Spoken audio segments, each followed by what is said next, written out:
Hello, everyone. My name is Ryan Hernandez, and I wanted to speak to you about my blog, Why I Remain Silent, Part 3.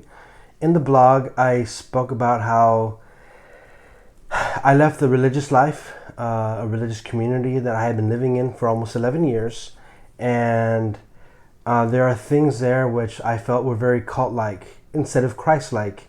And at other times, there were things that were kind of Christ-like. So there was a push and pull between good and bad formation. And in the end, I think that I finally opened my eyes to the cult-like behavior that was involved in this community. Now, not everyone used cult-like tactics.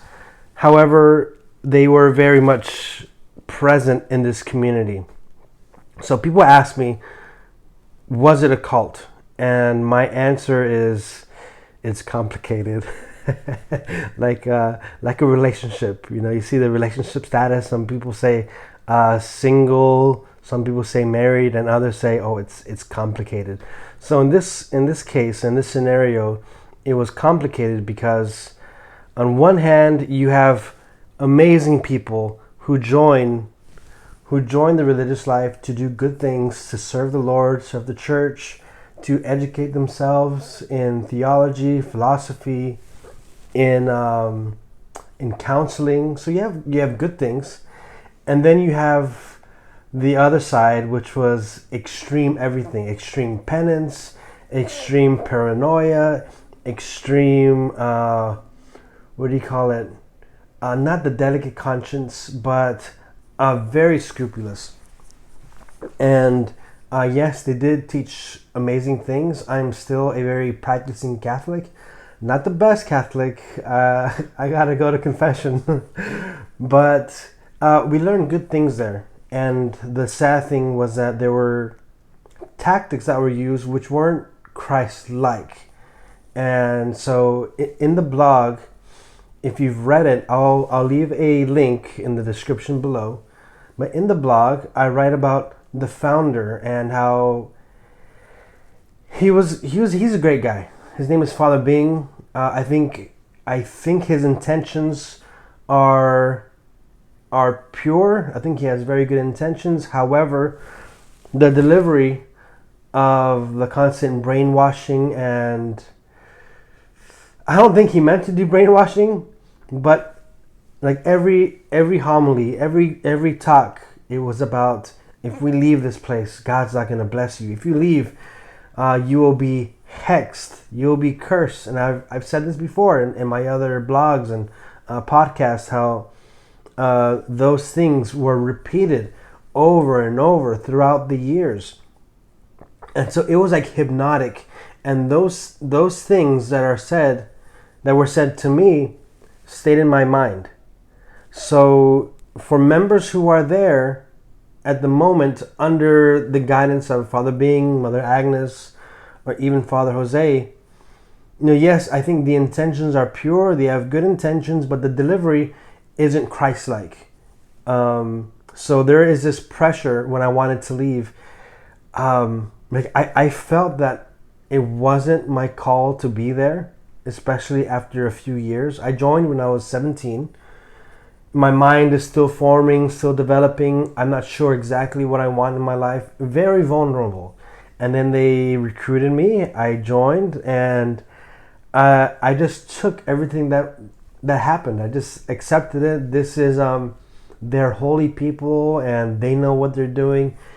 When I turned 24 or 25, that's when I started thinking, okay, maybe these people don't know what they're doing. Everything was it's like they were passing the buck between superiors. We were hiding from bishops. We were telling bishops, yeah, we're gonna leave your diocese. We're going to go somewhere else. But then in secret, we'd be dressing up as non-religious and finding loopholes to access dioceses and to do missions, apostolate, which didn't sit well with my conscience. So in the blog, towards the end, I have a meeting with Father Bing one-on-one, and the sad thing is he didn't find the time to listen to me. He didn't find the time to ask, how's your spiritual life? How's your prayer life? How can we help you? And none of that. It was more on, you need to be silent. You're going to scandalize the members. Try to, stay away. And but it always stays in my mind how he told me, if you say anything about this, that's a mortal sin.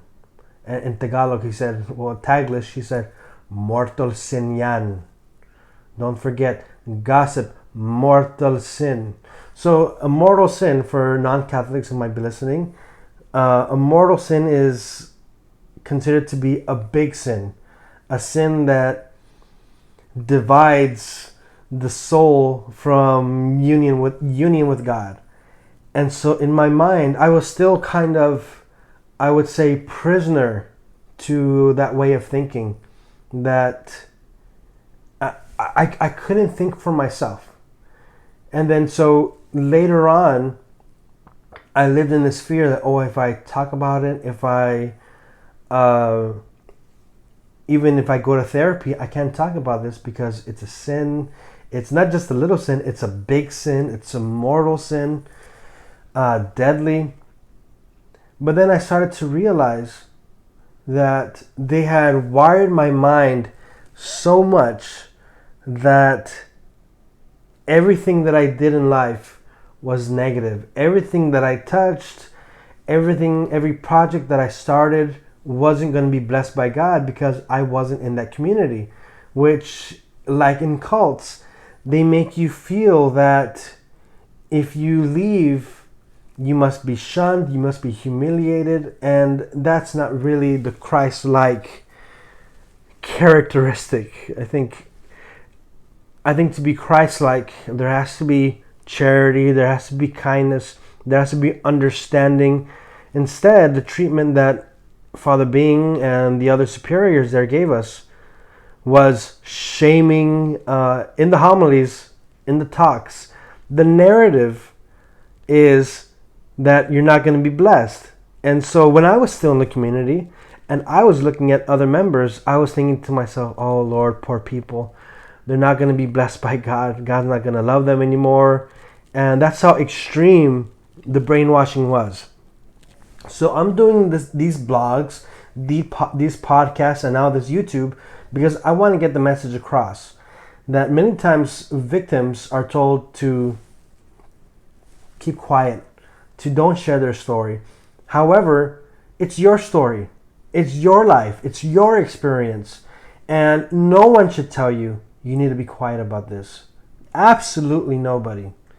If you feel that you need to talk about it, if you feel that you need therapy, go for it. And it's not a mortal sin. God allows us to heal. God wants us.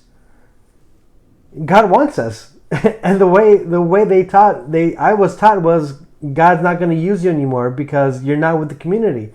And then later on, I had to rewire my mind, break the chains of the old thinking, which was, oh man, God's not going to use me anymore. I'm going to be a misfit for the rest of my life. And so I want to bring this awareness not only of the negativity, but also of the positivity that comes with rewiring the mind, finding structure, doing good things, accepting the bad that happened, but not allowing it to enslave you. And so for me, I feel a freedom after, I did a lot of therapy. I've done a lot of soul searching, and now I think I'm in a better place.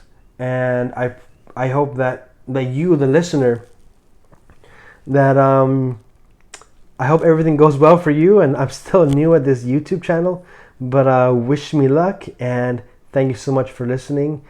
Have a blessed day. Peace.